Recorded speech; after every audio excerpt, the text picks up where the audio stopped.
Një mëngjes të ftohtë të janarit, qyteti I Torontos ishte mbuluar me një shtresë të hollbore që ndriçonte në dritën e zbehtë të diellit.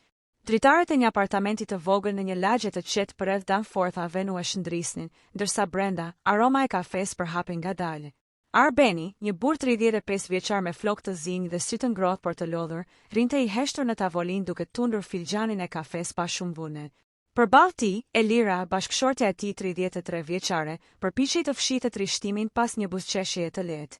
Kishin 8 vite martesë dhe 5 prej tyre ishin kaluar në përpjekje të pafund për të pasur një fëmijë. Në fillim kishin menduar se ishte thjesht çështje kohe. Mos u streso, I kishte thënë mjeku I parë. Trupi ndonjëherë ka ritmin e vet. Por vitet kalonin dhe çdo muaj I ri sillte të njëjtin zhgënjim, të njëjtin lot të fshehur në banjë, të njëjtën heshtje në darkë. Pas shumë analizash, rezultatet ishin të qarta. Arbeni kishte një problem që e bënte të vështirë konceptimin natyral. Ai e kishte marrë vesh këtë 2 vite më parë, dhe që atëherë, në sytë e tij kishte lindur një hije e përhershme faji. Elira thaj atë mëngjes me zë të ulët.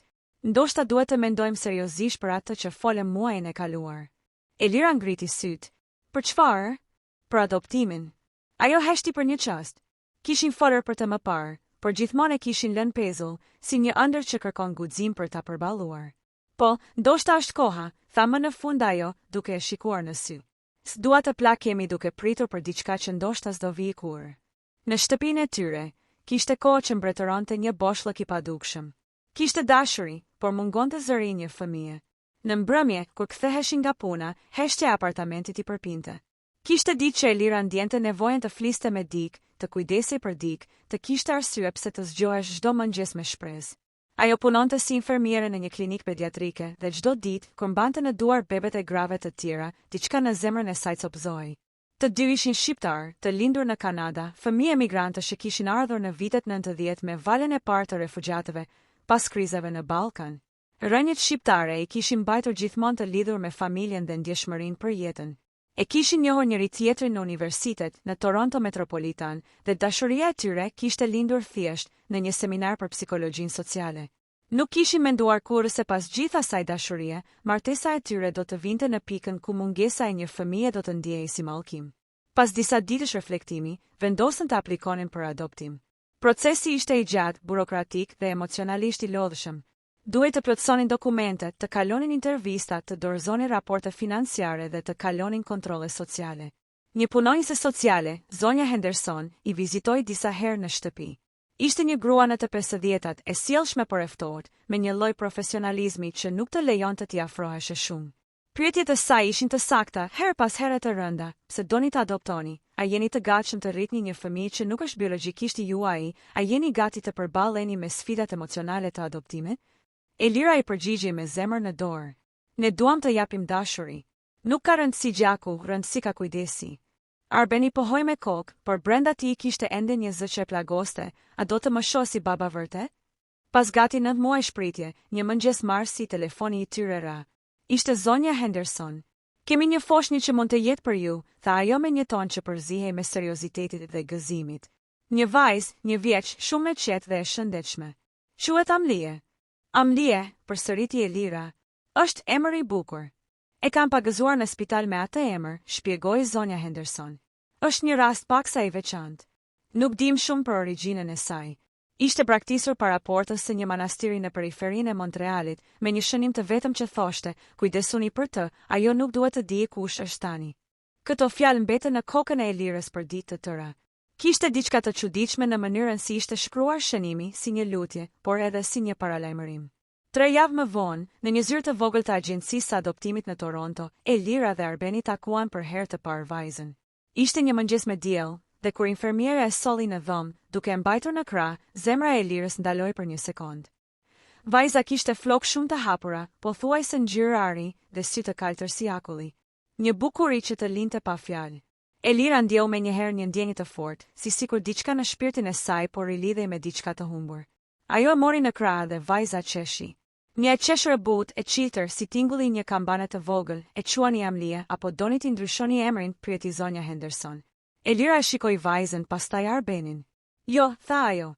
Le të mbetet Amlie. Më duket sikur emri I shkon. Dhe ashtu, pa e ditur, ajo ditu bë dita kur jeta e tyre mori një kthes që askush nuk do ta kishte parashikuar. Në fillim gjithçka shkonte për mrekulli. Amdia u përshtat shpejt me shtëpinë e re. Ishte e qeshur e zgjuar dhe e donte muzikën. Sa herë që Arbeni ndiste ndonjë këngë të vjetër shqiptare, ajo tunte duart dhe këmbët me ritëm. Elira nuk mundi hiqte syt prej saj. Në mbrëmje e mbështillte me batanie, i lexonte përralla dhe e përgjonte derisa të flinte. Ishte një ndjenjë që asgjë nuk e zëvendësonte. Por pas disa muajsh, disa gjëra të çuditshme nisën të ndodhnin. Amlie kishte një zakon të pazakontë. Zgjohej çdo natë në të njëjtën orë, 2:47 pas mesnate, dhe fillonte të çante fort, sikur e friksonte diçka që vetëm ajo e shihte. Elira u përpoqta qetësonte me Ninulla, por vajza ndalonte vetëm pasi ajo i këndonte një melodi të veçantë, një këngë franceze që Elira se kishte dëgjuar kurrë më parë. Dhe ajo melodi, Amdia e këndonte me fjalë që si kuptonte askush. Një mbrëmje, kur ajo nisi ta murmuriste sërish, Arbeni e regjistroi me telefon. Disa ditë më vonë, ja tregoi një kolegu në punë që fliste frëngjisht. Ai u habet. Kjo është një këngë shumë e vjetër franceze, e quajtur Berceuse de Lune, i tha. Nuk është e zakonshme. E kanë shkruar më shumë se 80 vjet më parë, dhe askush nuk e këndon më. Ku e ka mësuar ajo vajzë këtë? Arbeni nuk dinte ç'të përgjigjej. Asnjë prej tyre nuk e kishte kënduar. Nuk kishin pasur kontakte me njeri që mund ta njihte këtë këngë. Nga e dinte një foshnjë një vjeçare një melodi kaq të rrallë, aty filloi kurioziteti i parë, që më vonë do të kthehej në frikë. Një ditë, Elira po pastronte dhomën e vajzës kur gjeti në fund të një kutie të vjetër që ishte dërguar nga qendra e adoptimit, një varse të vogël floriri në formën e një fluture.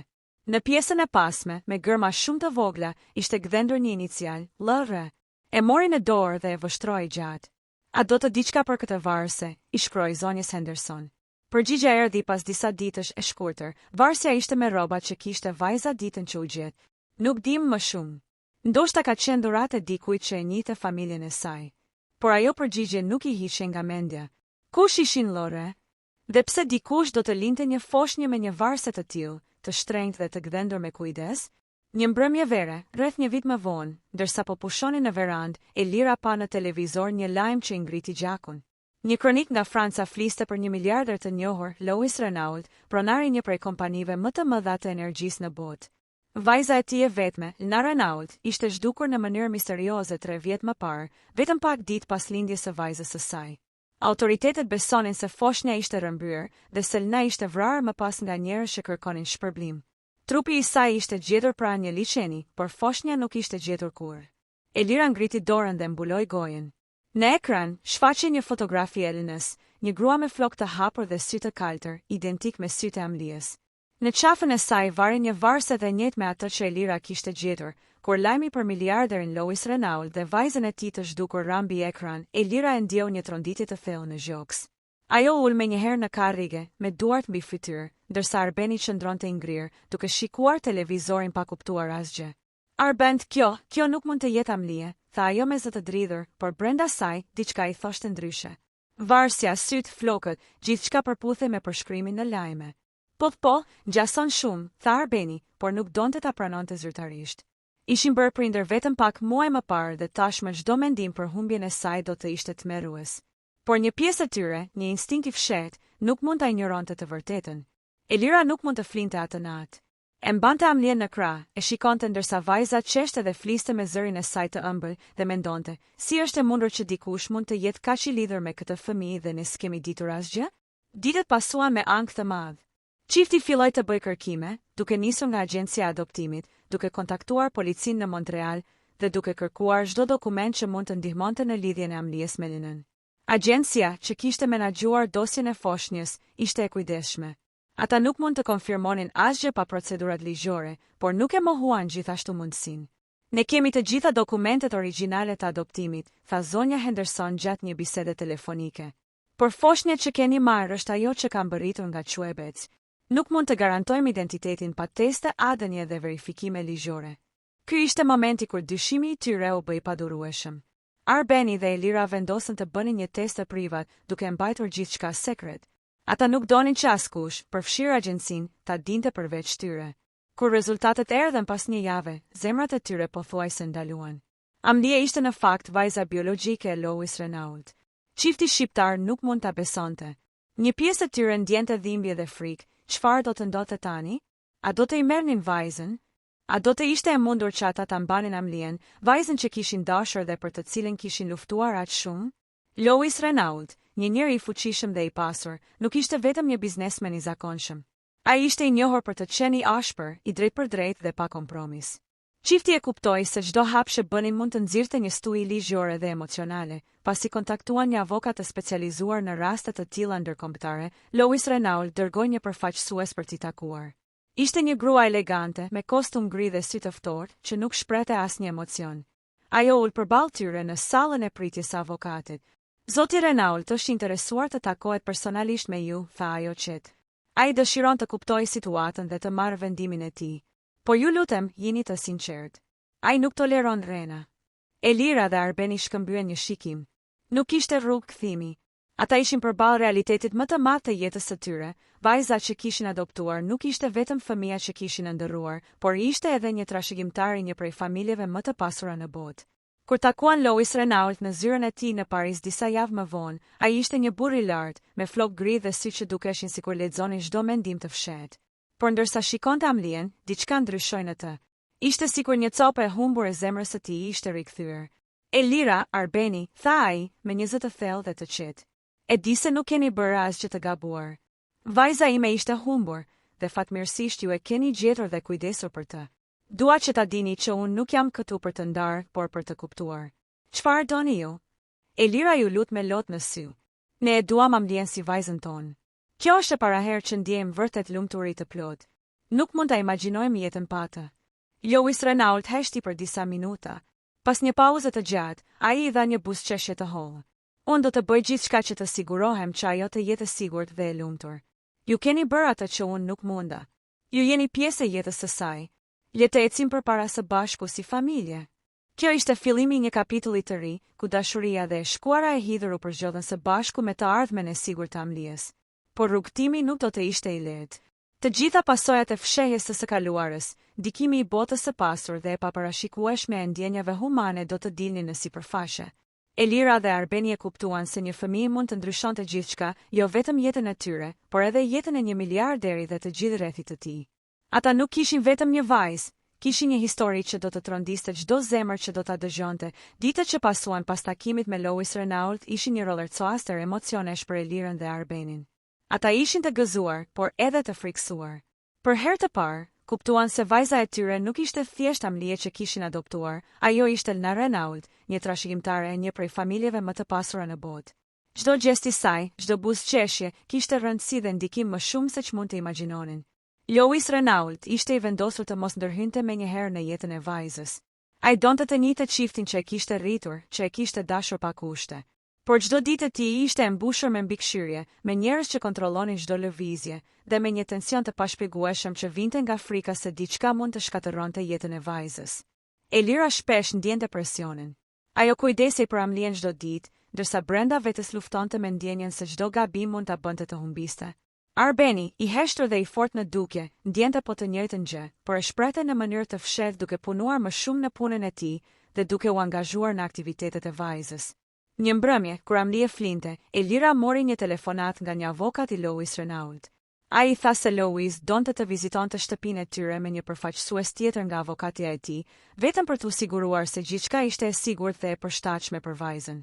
Elira dhe Arbeni u përgatitën, duke u përpjekur të ruanin normalitetin, por zemrat e tyre rrinin fort. Kur Lois dhe përfaqësuesi mbërritën, atmosfera ishte e tensionuar.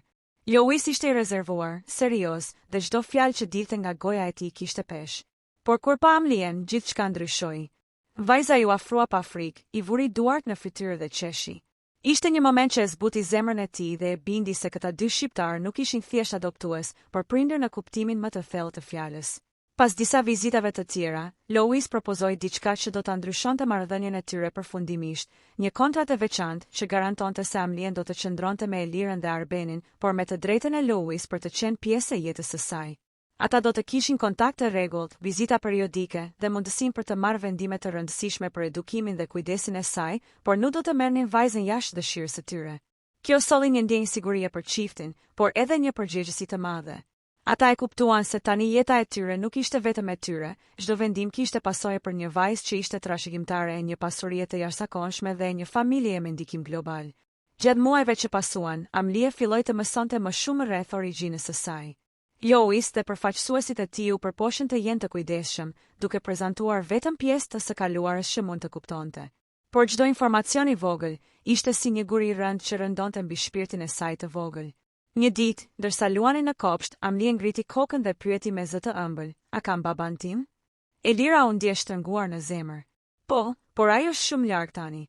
"Por një ditë do ta takosh," i tha ajo, duke e përshafuar ngrohtësisht. Arbeni shtoi: "Deri atëherë, ne jemi këtu për ty çdo ditë." Në këtë moment, kuptuan se dashuria e tyre nuk kishte kufi. Nuk kishte rëndësi se kush ishin biologjikisht prindërit. Ajo që kishte rëndësi ishte që ata e donin dhe kujdeseshin për vajzën çdo ditë, duke u bërë familja e saj e vërtet. Por sfidat nuk kishin përfunduar. Një gazetë ndërkombëtare, duke ndjekur historinë e zhdukjes së vajzës së Lois Renault, publikoi një artikull që përshkruante rastin dhe përmendi vendin ku ishte gjetur Amlia, pas zbuluar emrin e saj të adoptuar. Ky artikull shkaktoi një stujë mediatike, duke vënë alarm çiftin dhe duke i bërë ata të kuptonin se jeta e tyre e qetë mund të ndryshonte në çdo moment. Në këtë situatë, Lois Renault bëri një hap të rëndësishëm. Ai organizoi një konferencë për shtyp ku shpjegoi se vajza e tij ishte në duar të sigurta dhe se familja që e kishte adoptuar ishte një pjesë e rëndësishme e jetës së saj. Ky akt zbuti pak tensioni mediatik, por nuk i largoi përgjegjësitë dhe sfidat që Elira dhe Arbeni duhet të përballonin çdo ditë. Në mes të gjithë kësaj, një gjë mbeti e qartë: dashuria nuk është vetëm lidhje biologjike. Dashuria është përkushtim, kujdes, sakrificë dhe pranimi i përgjegjësive. Dhe Elira dhe Arbeni e kuptuan këtë në çdo moment, duke i dhënë Amlies një jetë të sigurt, të lumtur dhe të mbushur me dashuri, edhe nëse bota e jashtme ishte e paparashikueshme dhe e mbushur me sfida. Vitet kaluan dhe Amlie filloi të rritej si një vajzë e zgjuar, e ndjeshme dhe me një karakter të fortë.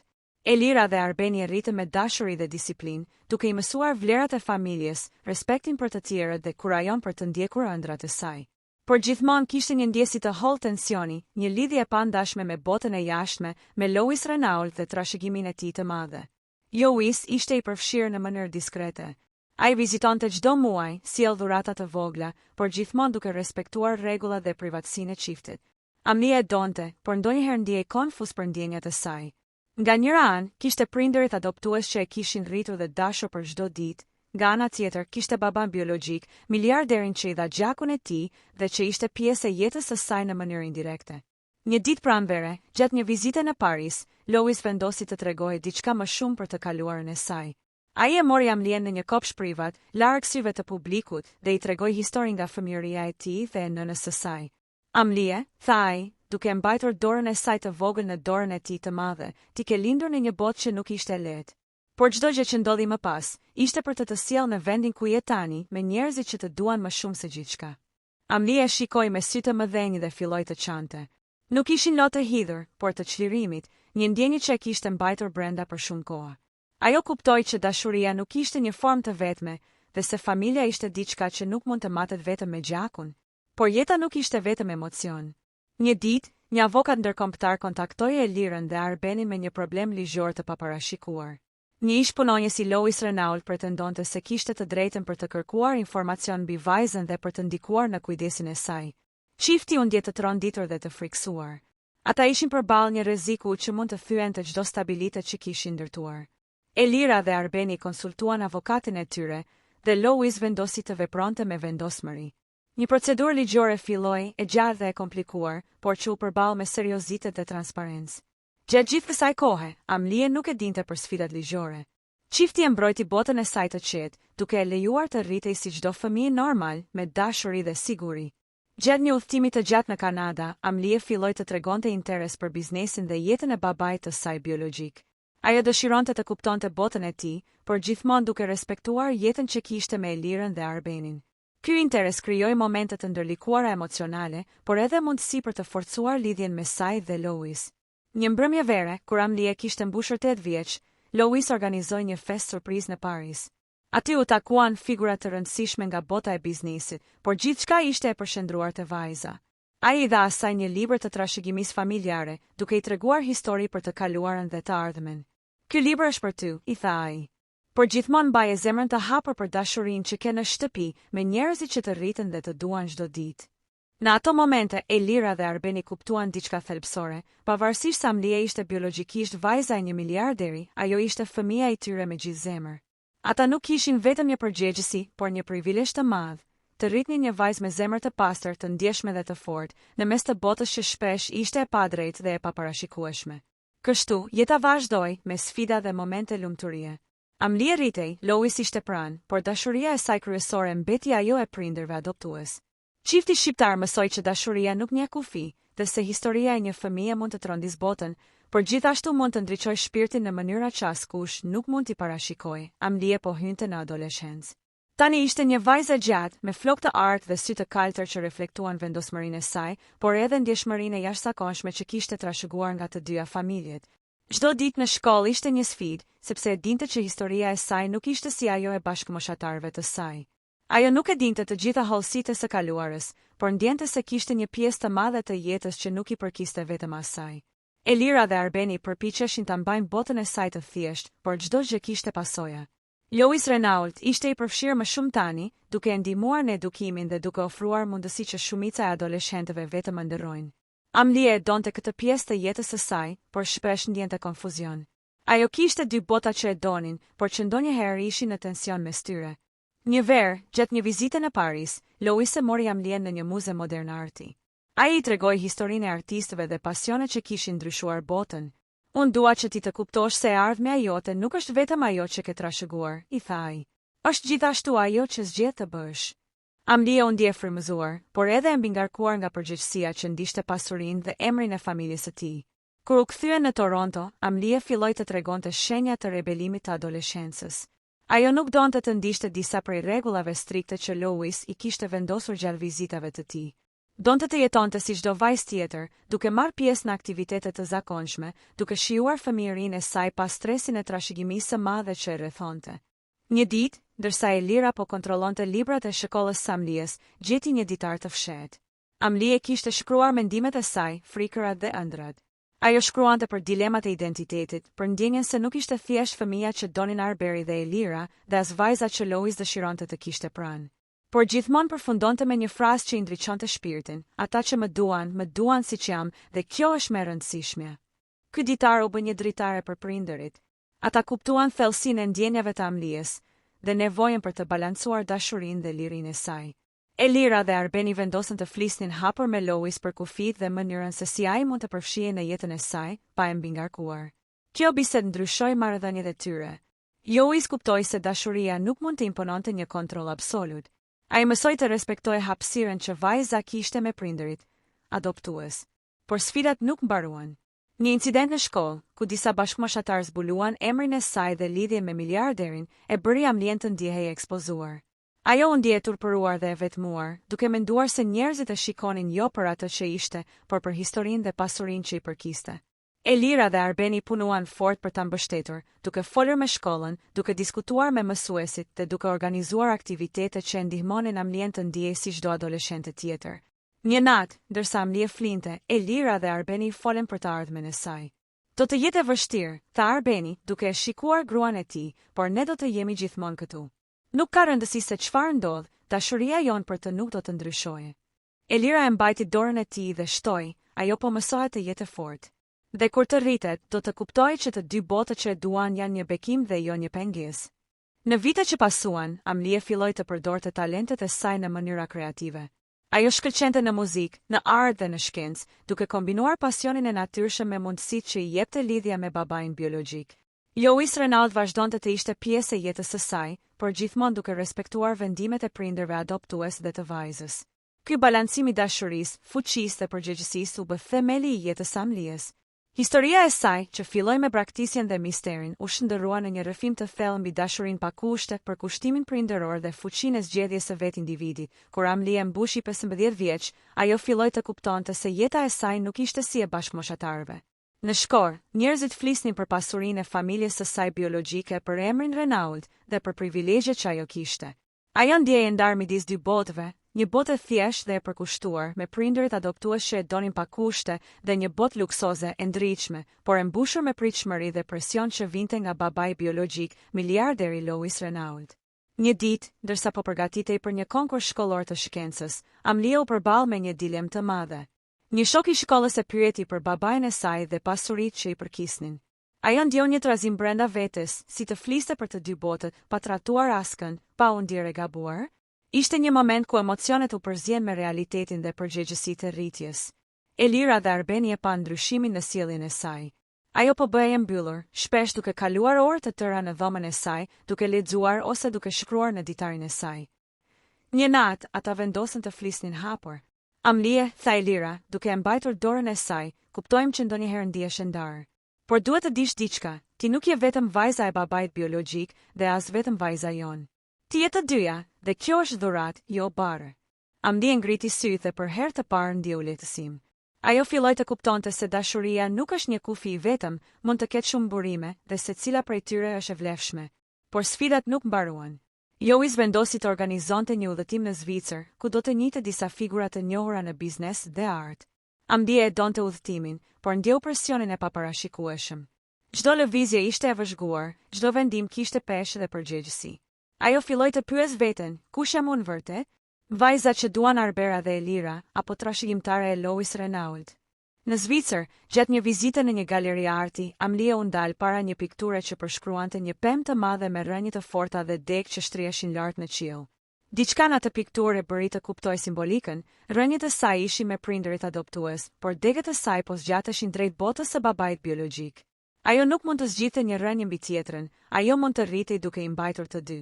Kur u kthye në Toronto, Amlia filloi të fliste hapur me Louis për emocionet dhe frikërat e saj. Ai, për herë të parë, e dëgjoi pa ndërhyrje dhe pa imponuar pritshmëri. Ti je vajza ime, Amlie, tha ai me një zë të butë. Por gjithçka që je bërë me Elirën dhe Arbenin është pjesë e jetës tënde dhe unë e respektoj këtë. Nuk mund të ndryshoj të kaluarën, por mund të jemi së bashku në të ardhmen si një familje që e do njëra tjetrën. Kjo bisedë ndryshoi gjithçka. Amlia ndjeu një lehtësim dhe një forcë të re. Ajo filloi të kuptonte se mund të jetë gjithë bota e saj, pa tratuar askënd. Ishte një mësim i rëndësishëm për identitetin dhe pavarësinë e saj. Pas disa muajsh, një tjetër sfidë u shfaq. Media ndërkombëtare publikoi një artikull që pretendonte se Amlia mund të jetë e rrezikuar nga njerëz që synojnë pasurinë e familjes Renault. Elira dhe Arbeni ndjen një ankth të papërshkrueshëm, por Louis veproi shpejt, duke marrë masa sigurie dhe duke e mbajtur vajzën larg çdo rreziku. Amlia filloi të kuptojë fuqinë e rrënjëve të saj dhe mbështetjen e prindërve të saj adoptues. Ata i mësuan si të qëndronte e fortë, si të përdorte talentet dhe pasionin e saj për të ndërtuar jetën dhe si të menaxhonte presionin e botës së jashtme. Në fund, Amlia arriti të balancojë të dy botët e saj. Ajo shkëlqente në shkollë, ishte e dashur nga mësuesit dhe shokët, kishte një marrëdhënie të ngushtë me Louis dhe mbi të gjitha kishte një lidhje të pathyeshme me Elirën dhe Arbenin. Historia e saj, që filloi me braktisje dhe mister, u shndërrua në një rrëfim të fuqishëm për dashurinë pa kushte, zgjedhjet e vështira dhe fuqinë e identitetit të një të rriturit të ri. Kur Amlia mbushi 18 vjeç, ajo kishte ndryshuar në mënyrë të dukshme. Ajo ishte rritur e fortë, e pjekur emocionalisht dhe me një kuptim të qartë të identitetit të saj. Nuk ishte më vetëm vajza e prindërve adoptues, dhe as thjesht trashëgimtare e Louis Renault. Ajo ishte Amlia, një individ i plot me rrënjë të dyfishta dhe degë që shtriheshin në të ardhmen e saj. Elira dhe Arbeni ndiheshin krenar. Ata e kishin parë të voglën e tyre të përballej me sfida që shumë të rritur nuk do t'i përballonin dot, presionin e medias, pritshmëritë e babait biologjik, intrigat e botës së pasur dhe konfuzionin e identitetit. Por gjithmonë kishte qëndruar e vendosur, duke përdorur forcën e dashurisë së prindërve adoptues për të udhëhequr rrugën e saj. Louis Renault kishte ndryshuar gjithashtu. Ai e kuptoi se fuqia dhe pasuria nuk mund të zëvendësonin ndjeshmërinë dhe përkushtimin që prindërit adoptues i kishin dhënë Amlies. Ai kishte mësuar të respektojë vendimet e saj dhe të mos imponojë më pritshmëri të tepruara. Marrëdhënia mes tyre u bazua në respekt dhe dashuri, duke krijuar një familje të zgjeruar ku të gjithë kishin vendin e tyre. Një nga momentet më të rëndësishme ishte diplomimi i Amlies. Në atë ceremoni, ajo mbajti një fjalim që mbushi të gjithë të pranishmit me emocion. Kam dy familje, dhe të dyja më kanë dhënë atë që më ka bërë ajo që jam sot. Dashurinë, mbështetjen dhe forcën për të qenë vetja. Nuk ka një mënyrë të vetme për të qenë familje, dhe unë jam me fat që ka më shumë dashuri se ç'mund të imagjinoja. Lotët e Elirës, dhe Arbenit rand të pashmangshëm. Lois, duke qëndruar pak më larg, mbajti duart mbi zemrën, i mbushur me krenari dhe respekt për vajzën që kishte rritur. Ky ishte momenti kur e gjithë drama dhe sfidat e kaluar u shndërruan në një përvojë të paharrueshme, një mësim mbi dashurinë, durimin dhe fuqinë e unitetit familjar. Në ditët që pasuan, Amlie filloi të merrte vendime për të ardhmen e saj. Ajo vendosi të studionte jashtë shtetit, duke marrë në konsiderat mundësi të ndryshme, por gjithmonë me mbështetjen e Elirës, Arbenit dhe Lois. Ata e kuptuan se dashuria nuk ka kufi dhe që pavarësisht se ku shkonte, lidhja e tyre mbetej e pathyeshme. Një pasdite, ndërsa shëtisnin në park, Amlie ndaloi dhe shikoi horizontin. Ndonjëherë mendoj për rrugën time dhe për të gjitha sfidat që kam kaluar, tha ajo. Por gjithmonë e di që nuk jam vetëm. Kam njerëz që më duan dhe kjo më bën të fortë. Elira e përqafoi ngrohtësisht. Kjo është e vërteta më e madhe, Amlie. Pavarësisht gjithçkaje, dashuria është ajo që mbetet. Arbeni shtoi, dhe ne do të jemi gjithmonë këtu në çdo hap të jetës tënde. Lois Renault e shikoi vajzën me një buzëqeshje të butë. Ai e kuptoi që pasuria nuk kishte më rëndësi, ajo që kishte rëndësi ishte ajo që tashmë kishte ndërtuar, një vajzë e fortë, e ndjeshme dhe e lumtur, e mbështetur nga dy familje që e donin pa kushte. Në atë moment, gjithçka që kishte filluar me një mister të tronditshëm, adoptimi i një vajze të braktisur, u kthye në një histori të jashtëzakonshme për dashurinë, për kushtimin dhe fushinë e familjes. Amlie nuk ishte më një vajzë e humbur, por një simbol i dashurisë së pakushtëzuar dhe i forcës që mund të sjellë një histori e vërtet njerëzore. Historia e saj mbylli me një mesazh të fuqishëm: dashuria nuk njeh kufi, identiteti mund të ndërtohet nga përkushtimi dhe respekti, dhe familja nuk matet nga gjaku, por nga zemra. Çdo sfidë, çdo frikë dhe çdo moment i vështirë u shndërrua në një histori që tronditi, emocionoi dhe frymëzoi të gjithë ata që e dëgjuan.